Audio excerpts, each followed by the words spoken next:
E aí galera, mais um vídeo aí pra encher esse canal aí de informação. Vamos lá, esse Fiat Argo, né, é aquela benção. Ele consome óleo. Vocês podem ver aqui, ó, se você rodar com esse carro aqui em média 10 mil quilômetros, vai ter no máximo 1 litro no cárter e olhe lá. E ele também fica com barulho de chaleira, ele fica pitando, fica fazendo barulho na marcha lenta quando o carro esquenta. Vemos aqui a membrana, ela tá em perfeito estado, mas tem essa mola, certo? Tá ok essa mola? O que que eu faço? Para evitar esse consumo de óleo precoce, eu pego a molinha de porta-escova e coloco aqui em cima. E eu aumento a pressão aqui, ó, para deixar mais tampado a passagem dos gases aqui, certo? E aí isso aí acaba diminuindo o consumo. Eu não sei quando é que a Fiat vai resolver isso, certo? Mas infelizmente ainda pega esse problema.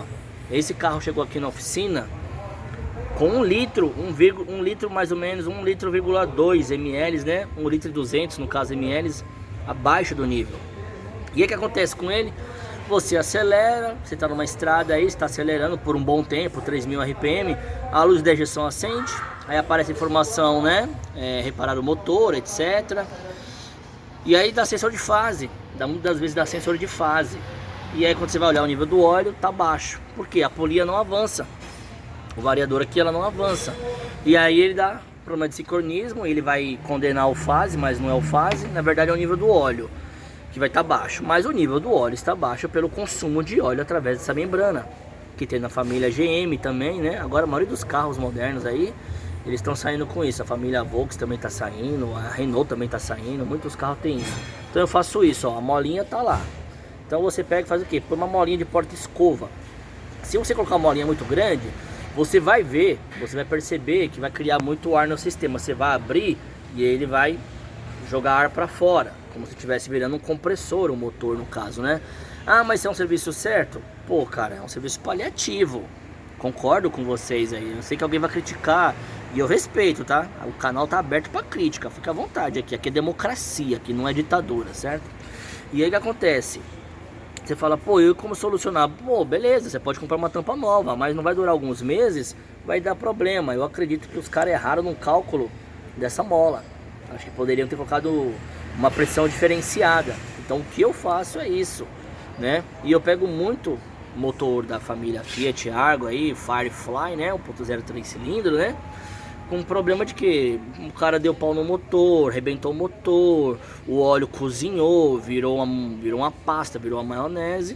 E por quê? Por baixo, pelo nível do óleo está baixo. Aí o óleo acaba cozinhando pela pouca quantidade de óleo no cárter. Então já sabe.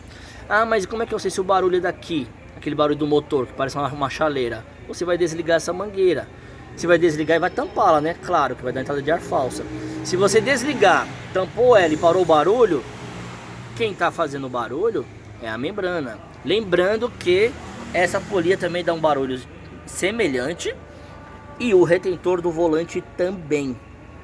Então, o motor Firefly, ele costuma ter 3 barulhos muito parecidos: a membrana, o retentor do volante e esta polia. Essa polia, ó, muitos não sabem, né?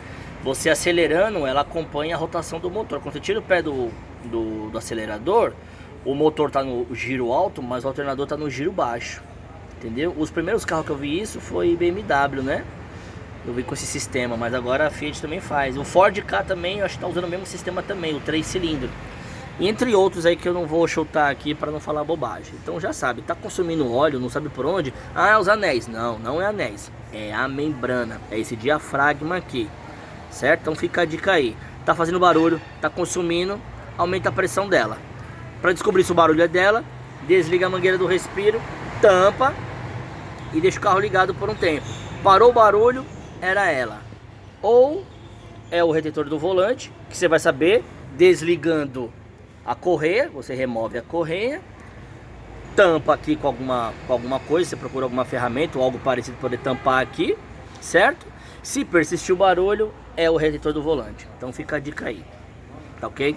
Se inscreve, compartilha, deixa seu like aí, ajuda o canal a crescer e manda pra galera aí que tá precisando de informação. Estamos aí sempre com as portas abertas para suas perguntas, para as críticas também, elas sempre serão bem-vindas, tá ok? Então um forte abraço, até o próximo vídeo e tchau!